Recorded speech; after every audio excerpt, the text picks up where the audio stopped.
আজ আপনাদের সামনে একটা সত্যি শেয়ার করি। JCX এর ফ্ল্যাট কেনার ডিসিশনটা one of the best decision of my life. JCX Developments. It's beyond class.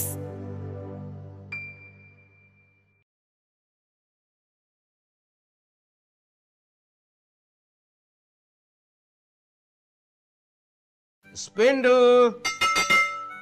স্পেন্ডো, আরে কি হলো? আরে চায়ের জন্য অপেক্ষা করতে করতে আমার তো অফিস আজকে দেরি হয়ে যাচ্ছে মিসেস স্পেন্ডো। কি সব অদ্ভুত নামে ডাকাডাকি করো বলো তো? শ্যামা, টুনটুনি, কাকাতুয়া, তাও ভালো। এই স্পেন্ডল নামটা তোমার খুব পছন্দ হচ্ছে না, তাই তো? না, হচ্ছে না। কিন্তু পাখিটাকে দেখলে তোমার কিন্তু খুবই পছন্দ হবে। শীতের সময় আমাদের এই দেশে আসে, এবার আমাদের ক্যাম্পাসে জাহাঙ্গীরনগর বিশ্ববিদ্যালয়ে তোমাকে নিয়ে যাব শীতের পাখি দেখাবে, তখন দেখবে। হ্যাঁ ঠিক আছে। আচ্ছা, পাখির ছানাটা কোথায়? ওর কি আজকে স্কুল নেই? আছে, পাখির ছানা ব্রেকফাস্ট সেরে স্কুলে যাওয়ার জন্য রেডি হচ্ছে। তুমি আজকে একটু লেট করে ফেলেছো ইয়াং ম্যান। হ্যাঁ, তাই তো তাই তো। আমি যদি ইরিনকে নিয়ে আজকে স্কুলে নামিয়ে দেই তাহলে তো আমার অফিসে আরো দেরি হয়ে যাবে। তুমি এদিকটা একটু ম্যানেজ করো, আমি গেলাম। তুমি নামিয়ে দেবে? মামনি, আজকে তুমি মায়ের সাথে স্কুলে যাবে। হ্যাঁ ঠিক আছে, বাই বাই বাই বাই।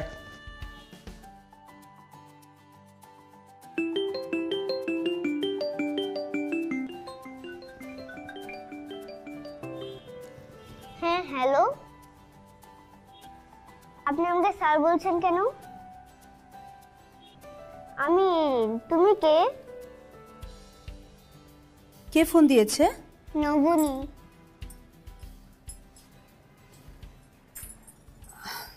কে বলছেন?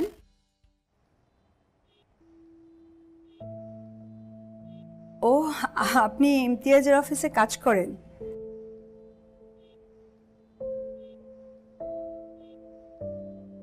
হ্যাঁ হ্যাঁ, এটা ইমতিয়াজেরই নাম্বার। ও আসলে একটু আগে বেরিয়ে গেল তো ফোনটা বাড়িতে ফেলে রেখে গেছে। আপনি কে?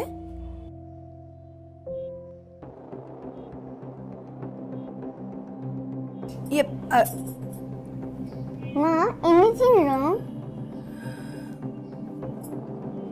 তোমার বাবা ভুল করে ফোনটা ফেলে রেখে গেছে।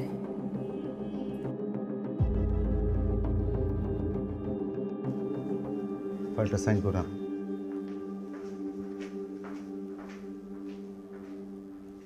এত অল্পতে হতাশ হয়ে গেলে তো চলবে না। কাজটা চ্যালেঞ্জিং, সেই চ্যালেঞ্জটা নিতে হবে, লেগে থাকতে হবে। আমার বিশ্বাস তুমি পারবে। গালিব ভাই, আমি আসলে পুরো বিষয়টা বুঝতে পারছি না। বিমার কথা শুনলেই অনেকে বিরক্ত হয়ে যায়। এই যে এক ভদ্রলোক, আমি তার অফিসে গেলাম, সে আমার সাথে নানান ধরনের গল্প গুজব করলো, কিন্তু যখনই আমি বিমা স্কিম নিয়ে কথা বলতে গেলাম সে কথা ঘুরিয়ে ফেললো, অজুহাত দেওয়া শুরু করলো, নানান অজুহাত দেয়। আসলে ব্যাপারটা কি শোনো, বিমা সম্পর্কে সাধারণ মানুষের একটা ভুল ধারণা আছে। প্রথমেই সেই ভুল ধারণা ভেঙে দিতে হবে। আমাদের স্কিমগুলো সম্পর্কে পরে বলবে, ক্লায়েন্টের লাভ ক্ষতির বিষয়টা আস্তে আস্তে বোঝাবে। তোমার মতো স্মার্ট একটা মেয়ে, আমার তো ধারণা ছিল অন্য কারো চাইতে তুমি কাজটা অনেক সহজে করতে পারবে। আমি মোটেও স্মার্ট না গালিব ভাই, আমি তো সুন্দর মতো গুছিয়ে কথাই বলতে পারি না, নার্ভাস হয়ে যায়। আর তাছাড়া কি, মানুষজন কাজ করতে গেলে নানা ধরনের ইঙ্গিত করে, তাই তো? এই ধরনের সমস্যা কিন্তু সব প্রফেশনই আছে। যেখানে এই ধরনের প্রবলেম হবে সেখানে প্রতিবাদ করবে, আমাদেরকে ইনফর্ম করবে, আমরা তোমাকে হেল্প করব।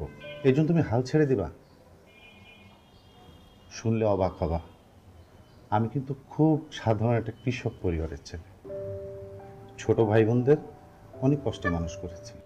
আমি যখন অনার্সে পড়ি তখন এই কোম্পানিতে জয়েন করেছিলাম, লেগেছিলাম বলে আজ এই পজিশনে আসতে পেরেছি। কষ্ট না করলে কি কেষ্ট মেলে? মেলে না। সো চিয়ারা, তুমি পারবে, নিজের উপর আস্থা রাখো। Try to give your best effort. আর টার্গেট মাথায় নিয়ে কাজ করার কোনো দরকার নেই। চেষ্টাটা চালিয়ে যাও, তাহলেই হবে। আমি তো আছি। থ্যাংক ইউ গালিব ভাই। তোমার যদি কোথাও কোনো প্রবলেম হয় আমাকে ইনফর্ম করবে। Be concentrate on your job.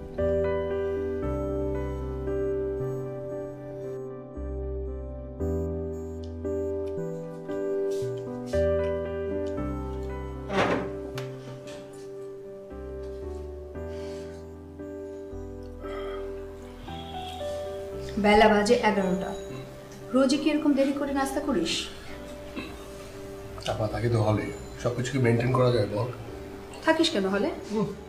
এই বাড়িতে তোর জন্য একটা ঘর পড়ে আছে, তারপরে হলে পড়ে থাকিস। হলের লাইফটা যদি এনজয় না করি তাহলে এত কষ্ট করে পাবলিক ইউনিভার্সিটিতে ভর্তি হলাম কেন? কি কষ্টটা হয়েছিল সিটটা অ্যারেঞ্জ করতে। আর এখানে আমি জানি যে আমার জন্য রুম আছে, কিন্তু একটু কম কম আসা ভালো। কম কম আসলে দরদটা থাকে, বেশি আসলে দেখবি কেচাকেচি শুরু। এখন বল, আমি তোর জন্য কি করতে পারি? রাখলি কেন? তোর দুলাভাইকে একটা মেয়ে ফোন করেছিল।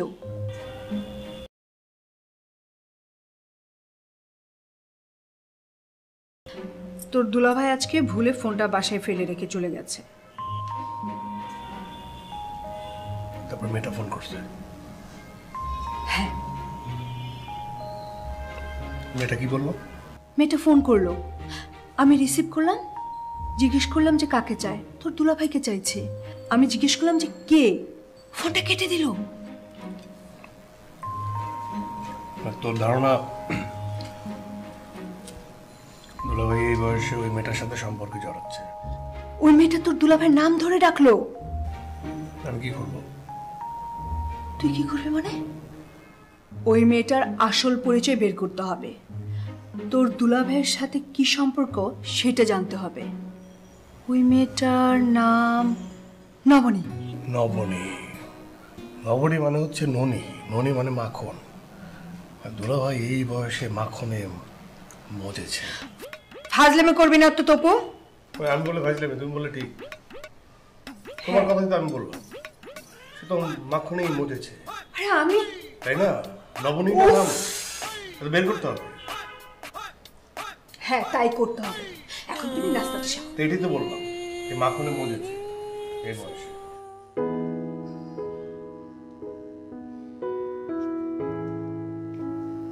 স্যার, আমি আসলে বেশ কিছুদিন ধরেই আপনাকে বিরক্ত করছি।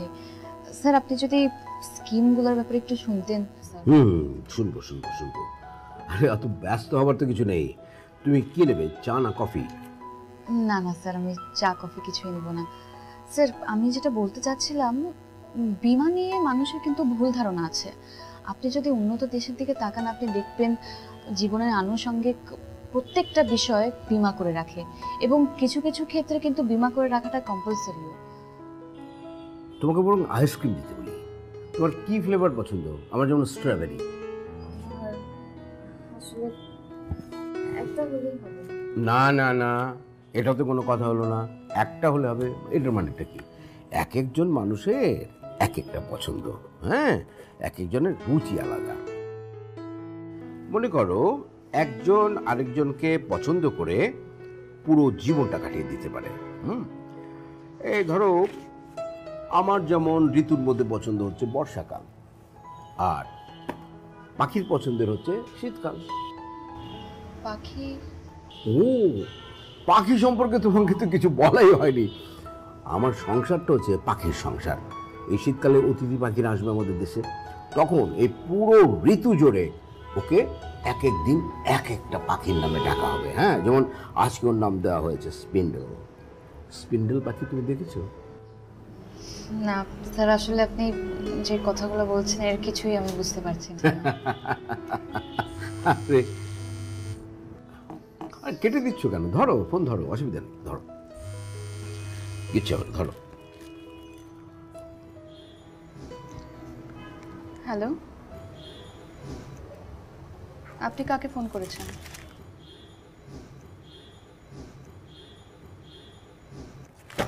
আপনি জানেন না আপনি কাকে ফোন করেছেন?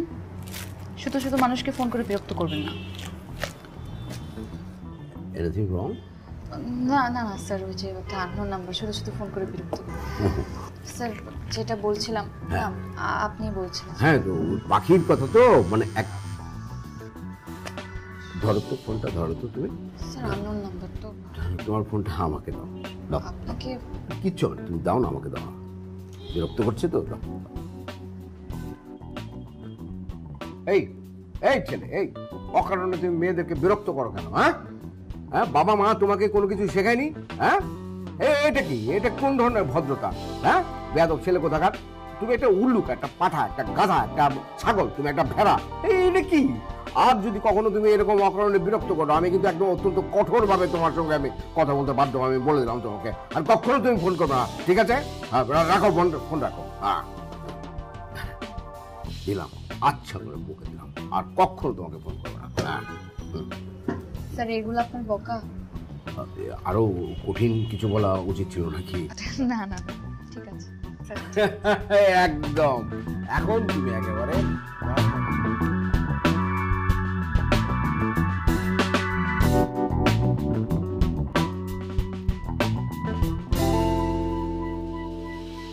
কিরে, চুপ করে আছিস কেন? কি বললো মেয়েটা?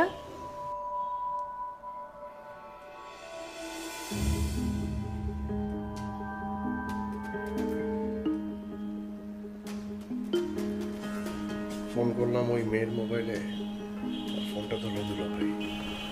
মানে মানে ফোনটা মেয়ে ধরে নাই, মেয়ের মোবাইলে ফোন করছি, ফোন ধরছে দুলাভাই। তোর দুলাভাই? তোর দুলাভাই মেয়ের সঙ্গে কি করছিল? বুঝো না কি করছে?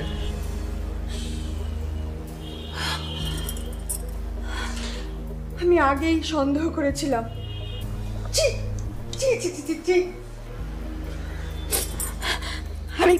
আমি এক্ষুনি তোর দুলাভাইয়ের অফিসে যাব, যে ওই মেয়েটাকে ধরবো।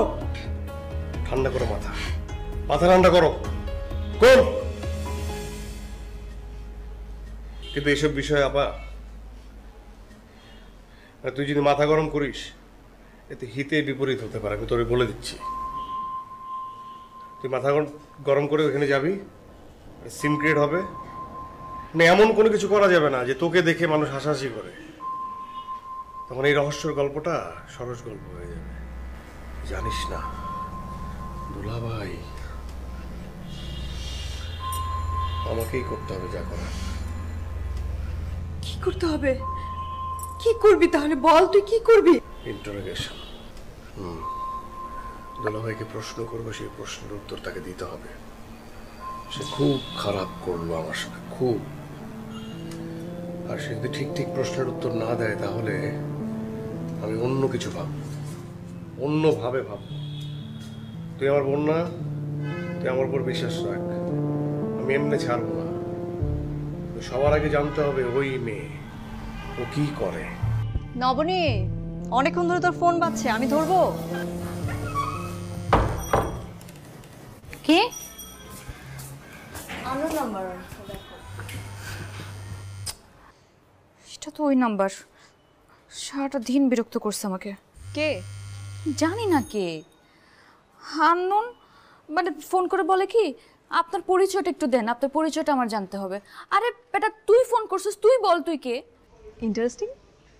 ইন্টারেস্টিং এর কি দেখলি এখানে? এরকম ফেসবুকের যুগে আজকাল কেউ এরকম করে না। তুই একবার কথা বলেই দেখ না, আসলে সে কি জানতে চায়। এই যে আবার ফোন দিছে। এই যে আননোন নাম্বারগুলো ব্লক করে কিভাবে? নাম্বার ব্লক করে কি হবে? যে কল দেওয়ার সে অন্য নাম্বার থেকে আবার কল দিবে। কি জ্বালা, ফোন দিয়েই যাচ্ছে। আচ্ছা আচ্ছা, কাটিস না, আমাকে দে। কি বলবি? কে বলছেন? দেখুন দেখুন, আমি আমি আমার কথা শুনুন। আপনার পরিচয়টা জানা আমার খুব দরকার। আপনি আমার সঙ্গে কোঅপারেট করুন, বারবার ফোন কেটে দিবেন না। আমার পরিচয় জানতে চাস তো? আমাকে তুই চিনিস না? না চিনি বারবার ফোন করে যাচ্ছিস। আরে গাধা, আমি তোর ঘষেটি খালা। এবার চিনতে পারছিস? বেয়াদব ছেলে। এই, আপনি বেয়াদবের মতো কথা বলবেন না। আমি আপনার সঙ্গে সিরিয়াস বিষয়ে কথা বলছি। আপনার পরিচয় জানা আমার খুব দরকার। আপনি আমাকে বলেন যে আপনি ইমতিয়াজ নামে কাউকে চেনেন? একদম কথা পেঁচাবি না, হারাম যা। ফোন রাখ। আর একবার যদি ফোন করছিস না তাহলে তোর খবরই আছে। আর তোকে যদি আমি সামনে পাইতাম থাপড়ে তোর দাঁত ফালাই দিতাম। রাইট। এত কিছু বলার তো দরকার ছিল না, এখন আরো জ্বালাবে। কেমন দিলাম বল? আমার মনে হয় না আর ফোন করবে।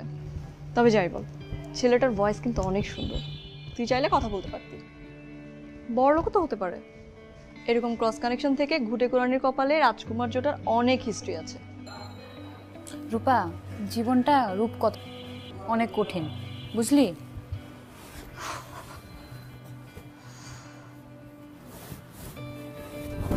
সারাদিন অনেক ছোটাছুটি করছি আর অনেক ঝামেলা পোহাইছি, এবার ঘুমাবো।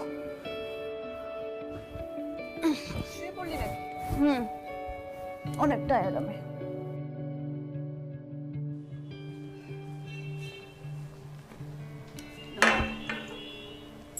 নাস্তা তো একসঙ্গে খেতে পারলাম না, তপু উঠুক, চাটাও তো একসাথে খাই। দরকার হলে তুমি আবার খাবে, এখন খাও তো। মা আমি চা খাবো। না, তুমি চা খাবে না। ছোট মানুষ, একটু খেতে চাইছে, দাও না, একটু খেতে দাও না। না, এই ছোট বয়সে চা খাওয়ার অভ্যেস আমি করব না। হ্যাপি ফ্রাইডে দুলা ভাই। আবার আসছে।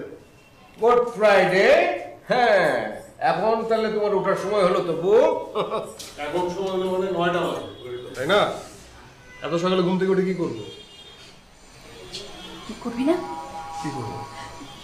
তোর দুলা ভাইকে কি জিজ্ঞেস করবি? কি হলো? কি বলিস এত ফুসুর ফাসুর করে? এখানে এসে বল। না কিছু না দুলা ভাই। দুলা ভাই আমার দিকে তাকান তো একটু। কেন, কি না সুন্দর লাগছে তো তোকে? কি কি হয়েছে? কি হাই, ওই মেয়েটার কথা জিজ্ঞেস কর। আপা আমি প্রশ্ন করছি, আমাকে প্রশ্ন করতে দে। কোন মেয়ে, কার কথা বলছে?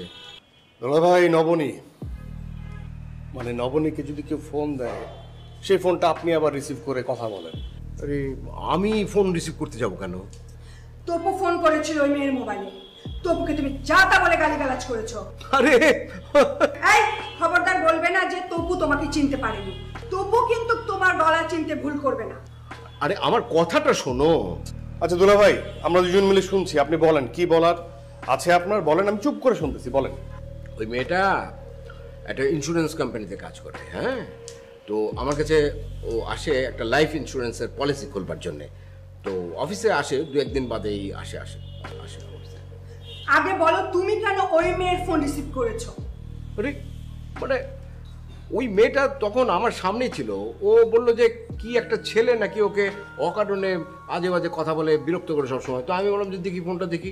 তো ওই ছেলেটা যে আমার এই মহামান্য শালক তপু খান ছিল সেটা তো আর আমি তখন বুঝতে পারিনি। না তপু, আমি কিন্তু ওর কথা একদম বিশ্বাস করছি না। ঠিক আছে। আরে এখানে বিশ্বাস অবিশ্বাসের কি আছে? দেখতো তপু, দেখতো, দেখ। না না ঠিক আছে দুলা ভাই, সব ঠিক আছে। একটা মেয়ে যে আপনার অফিসে এসে বসে থাকে বিমা করানোর জন্য, যাকে আপনি চেনেন না ওইভাবে, সেই মেয়ে আবার আপনার কাছে কমপ্লেন দিয়েছে একটা ছেলে তাকে জ্বালায়, সেজন্য তার ফোন আপনি রিসিভ করে সেই ছেলেটাকে গালিগালাজ করেছেন কাকতালীয়ভাবে, সেটাই আমি। ঠিক আছে, সবই বুঝতে পারছি। আপনি বুঝতে পারছিস তো? না তাহলে দুলা ভাই একটা কাজ করেন, আপনি ওই মেয়েটাকে ফোন দেন, ফোন দিয়ে বলেন যে আপনি তার কাছে বিমা করাতে চান, তাকে বাসায় আসতে বলেন। বাসায় আসতে বলার দরকারটা কি? না দরকার আছে দুলা ভাই, মানে আপনি যা যা বললেন সব যদি সত্যিও হয়, তারপরও ওই মেয়েটার সাথে আমার একটা বোঝাপড়া আছে, মানে ওকে আমি বোঝাবো। তোর এখানে বোঝার পর কি আছে? আমি তো না, যাতে আপনাকে আর বিমা নিয়ে বিরক্ত না করে। আপনি তো বললেন যে বিমা নিয়ে বিরক্ত না। এই শোনো, ও কি বুঝাবে কি বুঝাবে না সেটা ওর ব্যাপার। আমি বলছি তুমি ওই মেয়েকে ফোন করে আসতে বলো, এক্ষুনি ফোন করো। কি আসছে তুই? দুলা ভাই, সংসারে তো ঝামেলা হচ্ছে। আরে সংসারটা কার, আমার নাকি তোর? না আপনারই সংসার, আপনার আমার বোন। হ্যাঁ, আপনি এখন বোঝেন যে ওই মেয়েটার প্রায়োরিটি আপনার কাছে বেশি না আমার বোনের। আচ্ছা এখানে প্রায়োরিটির প্রশ্ন আসছে কেন? হ্যাঁ সেজন্য তো বললেন যে ফোন দেন, ফোন দিতে এত সমস্যা কোথায়? ভয় পাচ্ছেন কেন?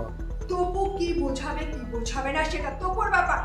আমি বলছি তুমি ওই মেয়েকে ফোন করো, এক্ষুনি ফোন করো, আসতে পারো? আরে কি আশ্চর্য, মানে ভাই বোন মিলে এখন মোটামুটি আমাকে একটা চাপের মধ্যে ফেলে দিল সকাল সকাল। তুমি ফোন করো, আমি বলছি তুমি ফোন করতে। ফোন করো। হ্যাঁ ফোন করো।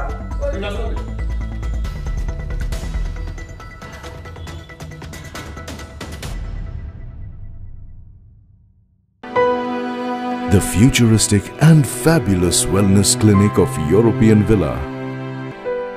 EW Villa Medica, Bangladesh. কে তুই কি যাবি? তুই বের হলে আমি লাইভে যাব।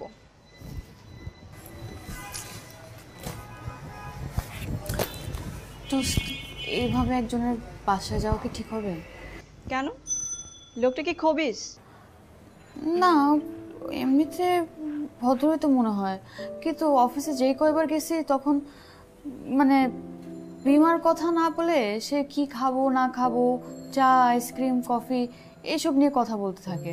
স্কিমের কথা বললে কথা ঘুরায় ফেলে, কিন্তু এমনিতে ভদ্রই মনে হয়েছে আমার। তাহলে বাদ দে, যেতে হবে না।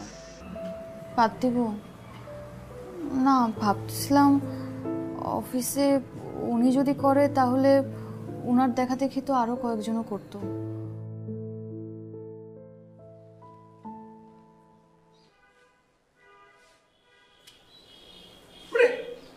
কি হচ্ছে নাকি আমি কিছুই বুঝতে পারছি না। মনে হচ্ছে যে তোমাদের আচরণ দেখে যে এখনই এখানে একটা বড় ধরনের সন্ত্রাসী ধরা পড়বে। আরে কি রে ভাই, এই বিশ্বাস আস্থা নিয়ে তুমি আমার সাথে এতদিন ধরে সংসার করছো? অবাক অবাক করো। আগে আসুক, তারপর দেখা যাবে কোনটা সত্য। আচ্ছা বাজুক কর তো, তুই কোনো কথা বলবি না, একবার যা বলার আমি বলবো, ঠিক আছে? হ্যাঁ দুলা ভাই, আপনি দয়া করে কোনো কথা বলবেন না। আচ্ছা ঠিক আছে, যা বল। আমি দেখতেছি।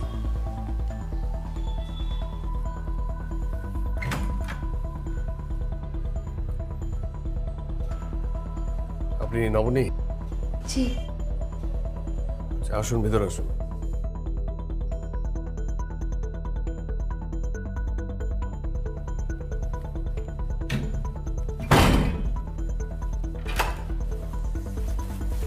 আসেন।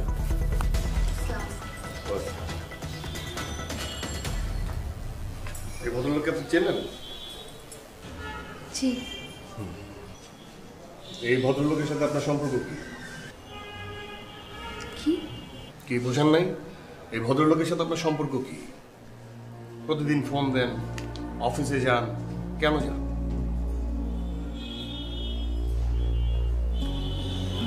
দেখুন, আমি আসলে একটা ইন্স্যুরেন্স কোম্পানিতে কাজ করি, আর কিছু বীমা স্কিম নিয়ে তার সাথে কথা বলছি। তাই না ভাই, দেখি আপনি ইন্স্যুরেন্স কোম্পানিতে কাজ করেন, আপনার কার্ড টার্ড নাই তো? ঝুলাই ঝুলাই ঘুরে তো দেখি কি নাই?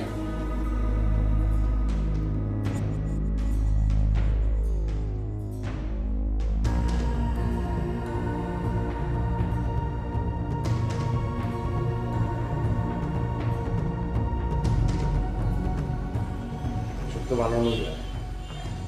যাকে এটা প্রসঙ্গ না, প্রসঙ্গে আসি।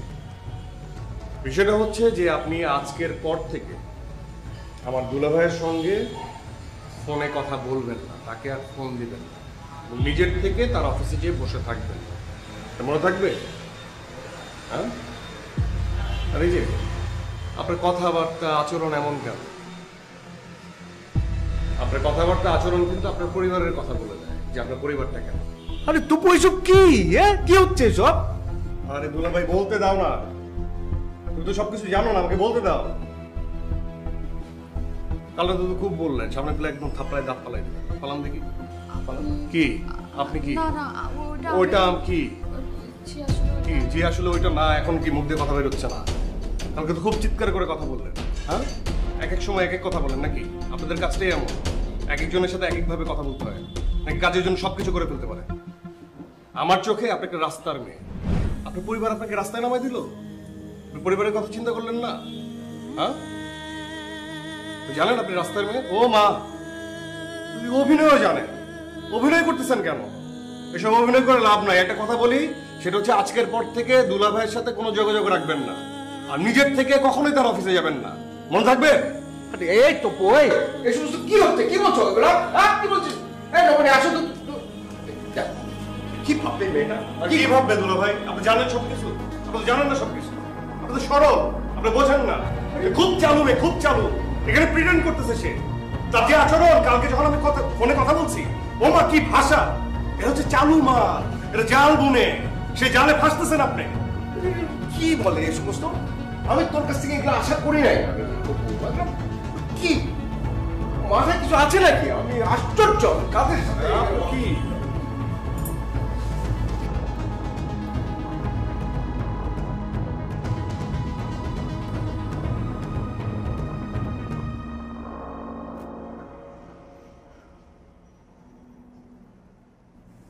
আমি জানি এই ঘটনায় তুমি অনেক কষ্ট পেয়েছো, সেটাই স্বাভাবিক। তাই বলে তুমি চাকরি ছেড়ে দেবে? অবনী, আমি চাই না তুমি হেরে যাও। এই একটা ঘটনা তোমার জীবনকে পাল্টে দিতেও পারে। কিছু পাল্টাবে না গালিব, কিছু পাল্টাবে না। মানুষের ধারণা কখনো পাল্টাবে না। আমি কোনোভাবেই স্বাভাবিক হতে পারছি না। বারবার ওই মানুষের কথাটা আমার মনে পড়ছে। আর যা বলেছে ঠিকই তো বলেছে। আমি তো রাস্তারই মেয়ে, সারাদিন রাস্তায় রাস্তায় ঘুরে বেড়াই, মানুষের অফিসে, মানুষের বাসায়। ঠিকই বলেছে। আপনি কিছু মনে করবেন না গালিব ভাই, আমাকে নিয়ে আর এটা হবে না। আমি আর পারবো না এই কাজ করতে। ক্ষমা করে দিবেন আমাকে। এই ঘটনায় তুমি এরকম ভেঙে পড়ছো কেন? এই দেশে কত শত ছেলে মেয়ে রোজ স্ট্রাগল করছে, কেন জানো? জীবনের প্রয়োজনে।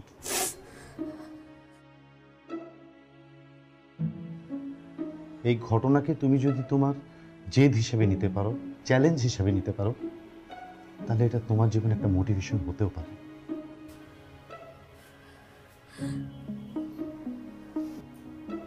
আমি তোমাকে জোর করবো না, তবে চাকরি ছেড়ে দেবার আগে তুমি আরেকবার ভাবতে পারো।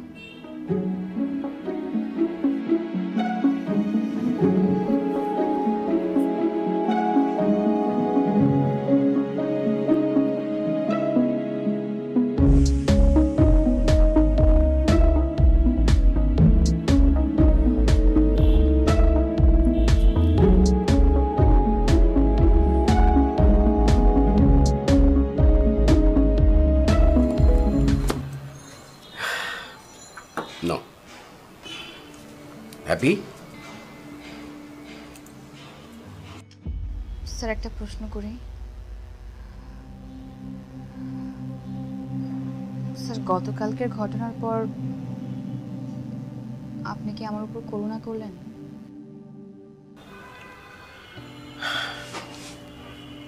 না, বিষয়টা ঠিক ওরকম না। তুমি তো একদিন আমাকে কথায় কথায় বলেছিলে যে মানুষের জীবনে কোনো নিশ্চয়তা নেই, আর একটা বীমা করিয়ে রাখলে ক্ষতি কি? ভালোই তো।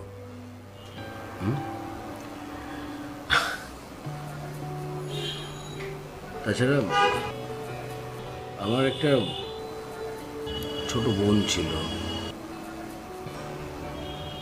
ওর বয়স যখন 7 বছর তখনও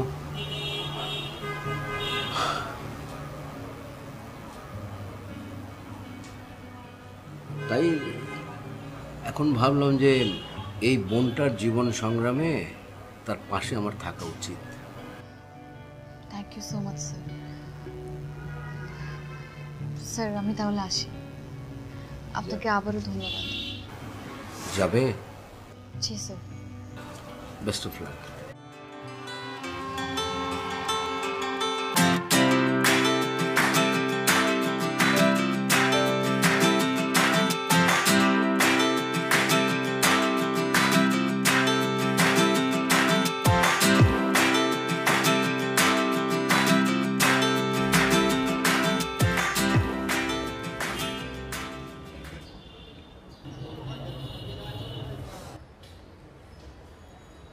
আপনি আবার দুলাভাইয়ের অফিসে? সমস্যাটা কি আপনার? আচ্ছা, আপনাকে যে আমি এত করে অপমান করলাম, তারপরে আপনার লজ্জা হয় না? আপনি আজকে আবার দুলাভাইয়ের অফিসে এসে হাজির? পথ ছাড়ুন, আমার যেতে হবে। না না, আপনি আমাকে অ্যান্সার করেন না যে আপনি কেন দুলাভাইয়ের অফিসে। দেখেন, আপনার হয়তো বা জানা নেই, প্রত্যেকটা মানুষের জীবনে অনেক কষ্ট আছে, সংগ্রাম আছে। সবাই নিজের মতো করে যুদ্ধ করছে। আপনার অপমানটা আমি গায়ে মাখলে আমার পেট ভরবে না, জীবনও চলবে না। আশা করছি আপনি বুঝতে পারবেন।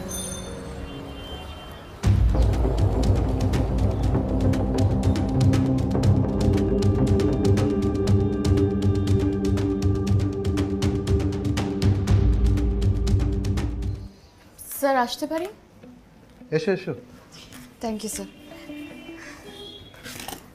স্যার আমার কাছে একটা লিস্ট আছে। এগুলো হচ্ছে ইমতিয়াজ স্যারের অফিসের বেশ কিছু স্টাফ আমাদের একটা স্কিমে ইন্টারেস্টেড আছেন। আর ইমতিয়াজ স্যার কিন্তু নিজে পুরো দায়িত্ব নিয়ে ব্যাপারটা দেখছেন। That's great. কি বলেছিলাম মনে আছে? চাকরিটা ছেড়ে দেবে। তোমার এই হাসিটার দাম কত বলো তো? গালিব ভাই ঠিক বুঝতে পারিনি। আমি দাম দিয়ে হলেও তোমার এই হাসিটা কিনতে চাই।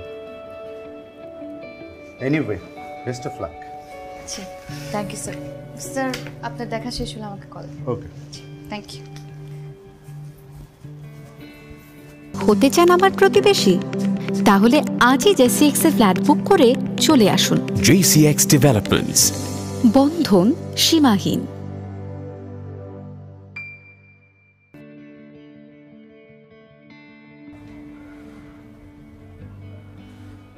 মামা, ও মামা, মামা, মামা। হ্যাঁ বল, শুনছি বল। না, তুমি শুনছো না, তুমি জানি কি ভাবছি। আচ্ছা ঠিক আছে, ভাবছিলাম, এখন শুনছি, এখন বল। রবীন্দ্রনাথ কোনোদিন স্কুল যায়নি, এটা কি সত্যি? কে? রবীন্দ্রনাথ। রবীন্দ্রনাথ, এই নাম কোত্থেকে শুনলি? না, রবীন্দ্রনাথ উনি তো ছিলেন জমিদার, এই জন্য সে কখনো স্কুলে যায়নি। স্কুল তার বাড়িতে চলে আসছিল। এটা কিভাবে হয়? এটা হয়, হ্যাঁ। কিরে, শুধু আঁকা আঁকি আর মামার সাথে গল্প করলেই হবে? লেখাপড়া করতে হবে না? মা পড়তে বলেছে তো, তোমার কি আর কোনো কথা নেই? না, কথা নেই। যাও গিয়ে পড়তে বসো, আমি আসছি। যাও।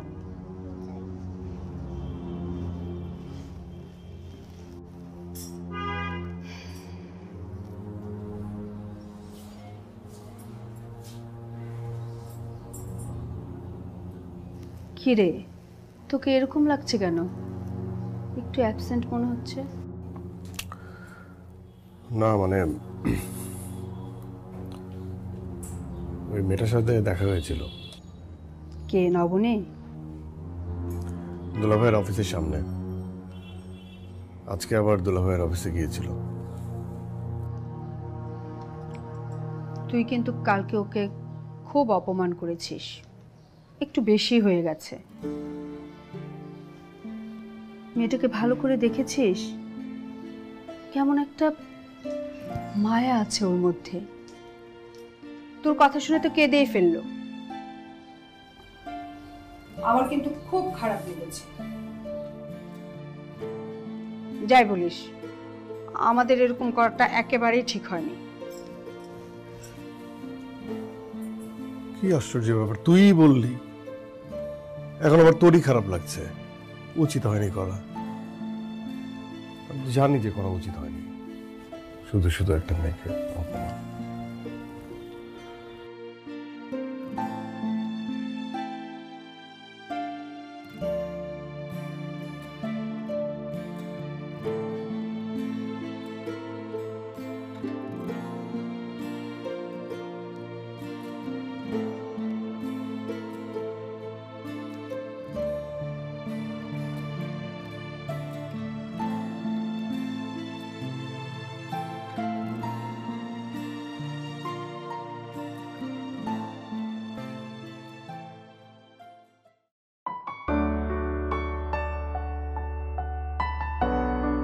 আমার চোখে আপনি একটা রাস্তার মেয়ে, আপনার পরিবার আপনাকে রাস্তায় নামায় দিল। প্রত্যেকটা মানুষের জীবনে অনেক কষ্ট আছে, সবাই নিজের মতো করে যুদ্ধ করছে। আপনার অপমানটা আমি গায়ে মাখলে আমার পেট ভরবে না, জীবনও চলবে না।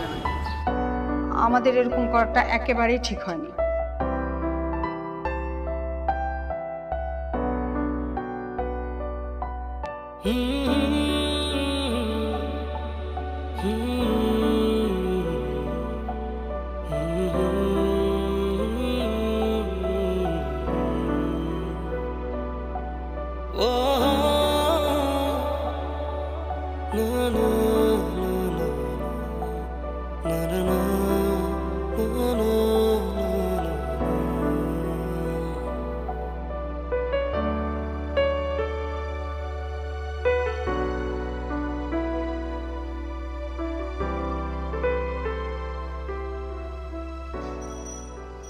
নবনী,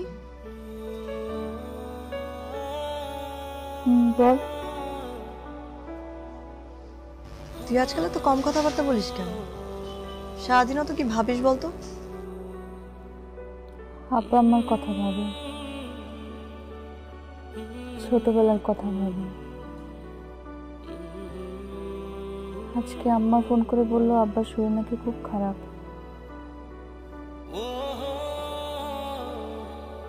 জানিস রূপা, ছোটবেলায় না আমরা ভাই বোনরা আব্বার অফিস থেকে বাড়ি ফেরার অপেক্ষা করতাম। কখন আব্বা ফিরবে, আমাদের জন্য কিছু নিয়ে আসবে। বেশি কিছু না পারলেও আব্বা অন্তত সবার জন্য একটা করে চকলেট নিয়ে আসতো। তাতেই আমরা অনেক খুশি। আর এখন ব্যাপারটা একদম উল্টা হয়ে গেল। আব্বা অপেক্ষা করে আমার জন্য, কখন একটু টাকা পাঠাবো বাড়িতে, কখন ছুটি নিয়ে নিজে বাড়িতে যাব। জানিস তো, আব্বা আমার জন্য আমি সব করতে রাজি।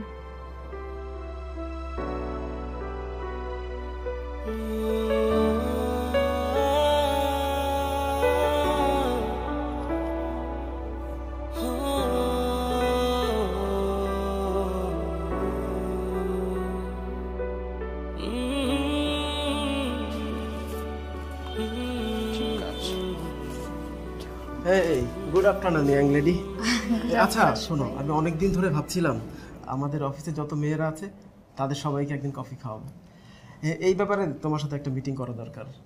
মানে কফি খেতে যাব এই জন্য মিটিং, নাকি মিটিং করতে করতে কফি খাওয়া? আমি আসলে বুঝতে পারি। আরে না না, আপাতত একটা মিটিং হলেই চলবে। সবার স্কেজুলের ব্যাপার আছে, ভেন্যু ঠিক করার বিষয় আছে, টাইম ফিক্স করার ব্যাপার আছে। এই ব্যাপারে তো আসলে মিটিংয়ের পর মিটিংয়ের পর মিটিং করতে হবে। আরে বুঝতে পারছো না, আসলে আশরাফ ভাই কফি খাওয়ার বাহানায় মেয়েদের সঙ্গ চাচ্ছে। কি আমার মনের কথা তো তুমি এভাবে বলতে পারো না, এভাবে হাটে হাড়ি ভাঙলে তো হবে না। আচ্ছা আশরাফ ভাই, না না না, আমি এখন আসলে শুনতে পারবো না, আমার ছোট্ট একটা মিটিং আছে। আপনারা কথা বলতে থাকেন, মিটিংটা ফিক্স করতে থাকেন, কোন দিন কফি খাবো আমি এসে কথা বলছি। আচ্ছা চলো, তোমার সাথে মিটিংটা সেরে নিই, চলো।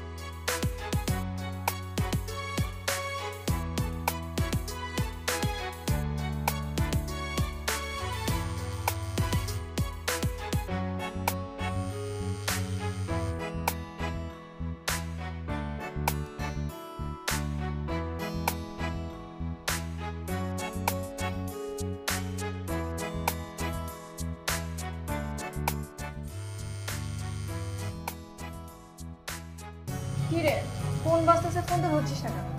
না ধরে সাইলেন্ট করে রাখ।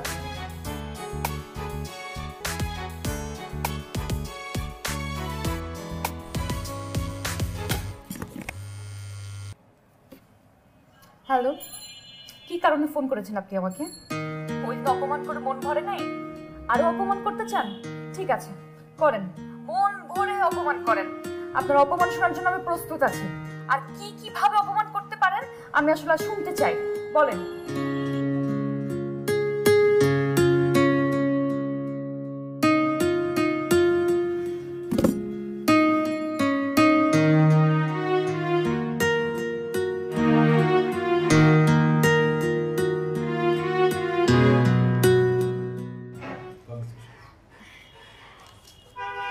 Much sir. Thank you. Nabani, sir আপনাকে খুঁজছিলাম। প্রমোশন লেটার পেয়েছো? হ্যাঁ হ্যাঁ, congratulation. Thank you so much sir. Sir আপনাকে ছাড়া কিন্তু এটা একদম পসিবল হতো না। আচ্ছা, আমি গালিব স্যারের সাথে কথা বলে এসেছি, হ্যাঁ, তারপর তোমাকে নিয়ে কফি খেতে যাবো। ওকে, ঠিক আছে স্যার, থ্যাংক ইউ।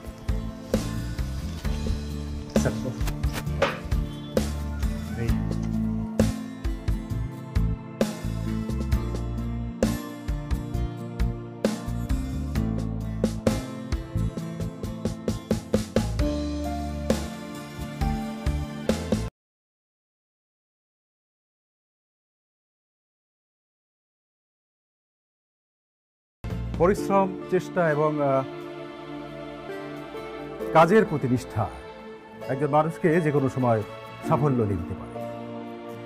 মাত্র 4 বছরে আমাদের কোম্পানির একজন বীমা কর্মী সেটা প্রমাণ করে দিয়েছে, নিজেকে দেশের সেরা একজন বীমা কর্মী হিসাবে প্রতিষ্ঠিত করে, দায়িত্বের সাথে কাজ করে গণমাধ্যমের খবরে জায়গা করে নিয়েছেন। শুধু তাই নয়, আমাদের কোম্পানির নিয়মিত কাজগুলোর পাশাপাশি সোশ্যাল মিডিয়ায় লেখালেখি করে বীমাটাকে সাধারণ মানুষের কাছে পৌঁছে দিয়েছেন, তাদেরকে উৎসাহী করে তুলেছেন।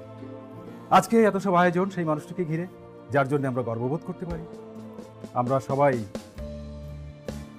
তার উত্তরোত্তর সাফল্য কামনা করছি। ধন্যবাদ।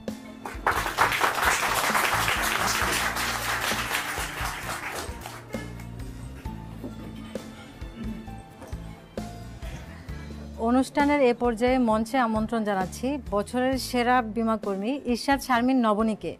আমরা তার কাছ থেকে তার সাফল্যের পিছনের গল্পটা শুনতে চাই।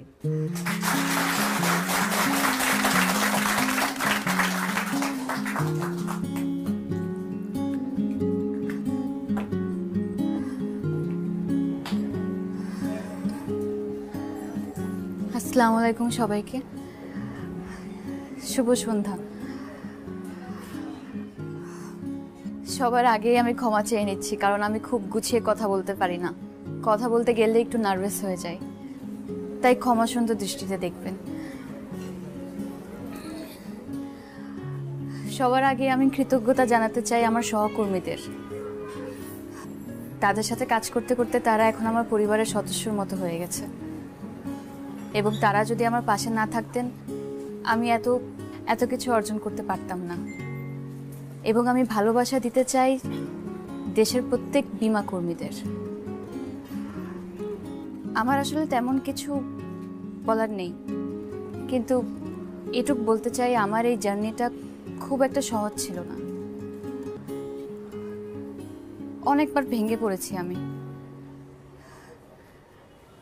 কিন্তু আমাকে আমার সহকর্মীরা সব সময় উৎসাহ দিয়েছেন।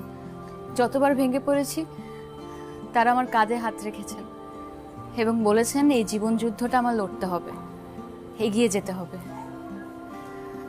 এবং আমি তাদের কথা রেখেছি, সেই চেষ্টাটাই করেছি, আর আজ আপনাদের সবার সামনে দাঁড়িয়ে আছি।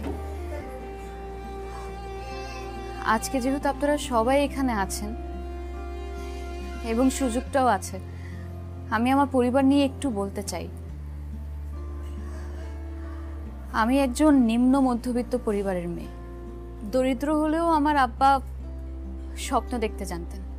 সে খুব কষ্ট করে আমাদেরকে পড়ালেখা করিয়েছেন, স্বপ্ন দেখতে শিখিয়েছেন এবং যুদ্ধ করতেও শিখিয়েছেন। জীবন যুদ্ধে যোগ দিতে যেদিন আমি মফস্বল শহর ছেড়ে ঢাকায় আসি, সেদিন আমার বাবা আমার মাথায় হাত রেখে একটা কথাই বলেছিলেন, যে যুদ্ধ করতে যাচ্ছিস মা, তোকে জিততেই হবে। আজ বাবা নেই এবং তার কথা আবার খুব মনে পড়ছে।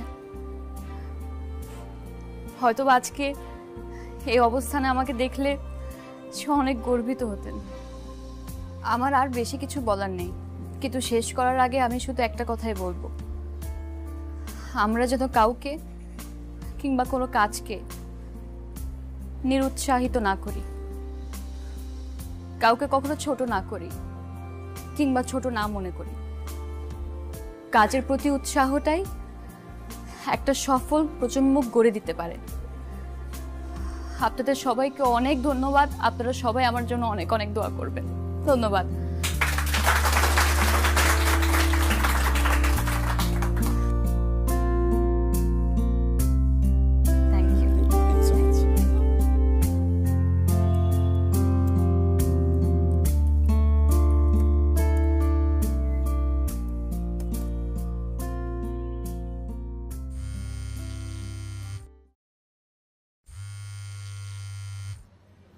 হ্যালো।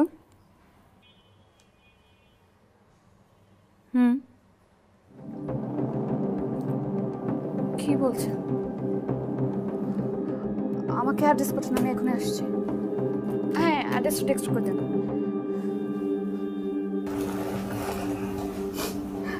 আপা আপা আর কাঁদিস না। কি করবো?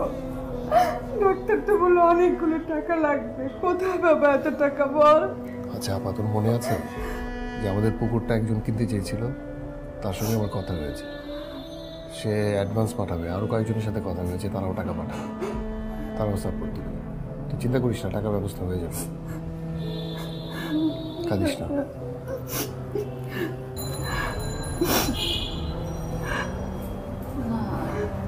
আসলে ওই ইমতিয়াজ স্যারের অফিস থেকে একজন ফোন করে জানালো।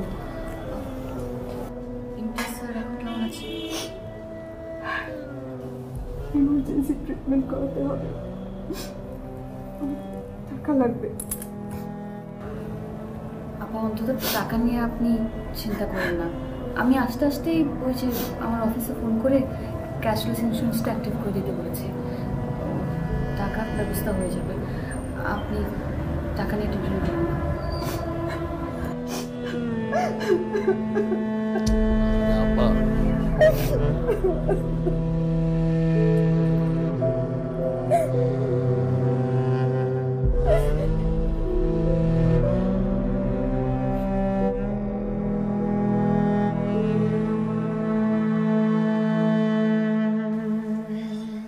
নাও ভাই, চা নাও।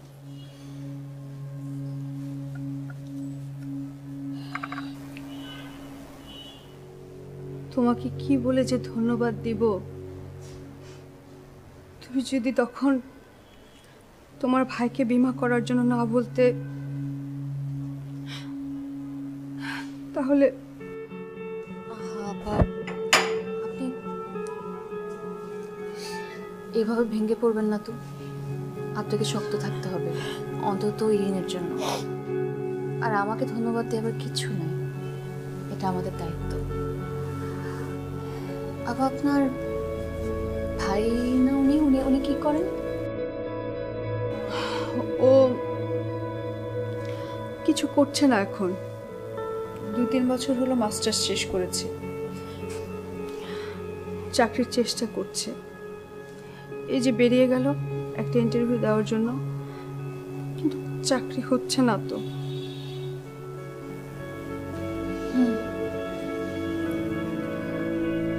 আপা আজকে যে কারণে আপনার কাছে আসা, আসলে দিন তাড়াহুড়ো আপনাকে বলতে পারিনি। ইমতিয়াজ স্যার কিন্তু স্বাস্থ্য বীমার পাশাপাশি ইরিনের জন্য শিক্ষা বীমা করেছিলেন। আগামী 12 বছর আমাদের ইরিন আমাদের কোম্পানি থেকে বৃত্তি পাবে। আমরা তো তোমার কাছে ঋণী হয়ে গেলাম, অনেক ঋণী। হ্যাঁ, আবারও একই কথা বলছেন। তোমাকে কিভাবে ধন্যবাদ দেব আমি বুঝতে পারছি না। আপা এখানে ধন্যবাদের কিছু নেই, বললাম তো এটা আমাদের দায়িত্ব। শক্ত হন। ইরিন কোথায়? আচ্ছা, ওর রুমে।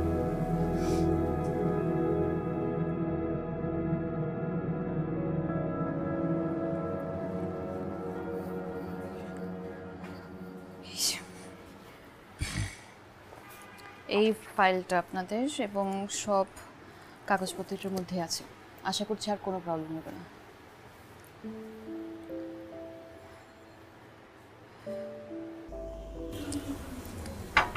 আপনি আমাদের জন্য অনেক করলেন। সরি, আপনার সঙ্গে অনেক খারাপ ব্যবহার করেছি। আচ্ছা, আপনি কি প্রতিবার আমার সাথে দেখা হলে সরি বলবেন? সামনে কিন্তু অনেকবার দেখা হবে, প্রতিবারই বলবেন? আমি কি করব বলেন, আপনাকে দেখলে আমার সরি বলতে ইচ্ছে করে। সত্যি তো খারাপ ব্যবহার করেছিলাম। আমি ভুলে গেছি। ভুলে গেছেন? তবে একটা ঘটনা বলি আপনাকে। বলুন। আপনার ওই দিনের অপমানটা আমার জীবনে খুব দরকার ছিল। আপনি আমাকে যখন অপমান করলেন, ওই দিন আমি ভেবেছিলাম আমি আসলে চাকরিটা ছেড়ে দিই। আপনার কথাগুলো আমি বিশ্বাস করতে শুরু করছিলাম, কিন্তু আমি চাকরিটা ছাড়ি নাই।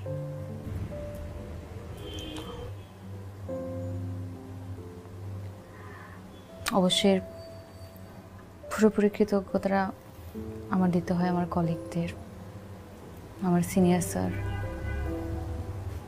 আর অবশ্যই ইমতিয়াজ স্যার।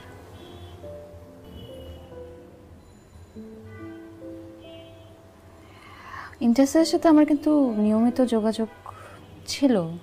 ইনফ্যাক্ট প্রিমিয়ামের জন্য আমি ওনার অফিসে যেতাম। আপা বললেন আপনি এখনো আপনার মন মতো চাকরি নাকি পাননি, খুঁজছেন। হ্যাঁ, আপা এটাও বলে দিয়েছে। সবই তো জানেন। একটা কথা বলি, জি। কোনো কাজ কিন্তু ছোট না, মানে খুব ছোট থেকেও কিন্তু শুরু করা যায়। এই যে ধরেন আমি কিন্তু এখন ওই রাস্তায় রাস্তায় ঘুরি না, কিংবা দরজায় আমার আন্ডারে কিন্তু এখন অনেকজন কাজ করে না। আমি এমনিই বললাম, খোঁচা দিচ্ছি না। না না দিন, এটাই আমি মানে এটা আমার প্রাপ্য।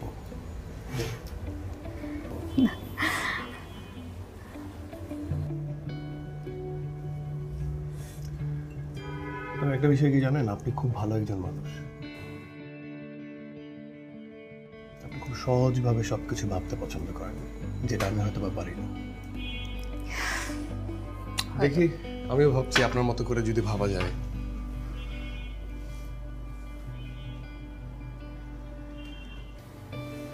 এটা কার ছবি? ও, এটা এখানে, এটা আসলে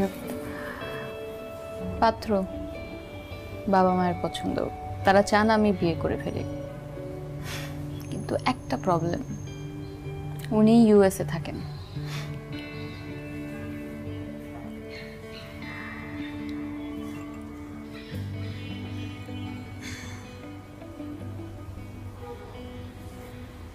আপনি কি? জানি না এখনো, দেখা যাক না কি হয়।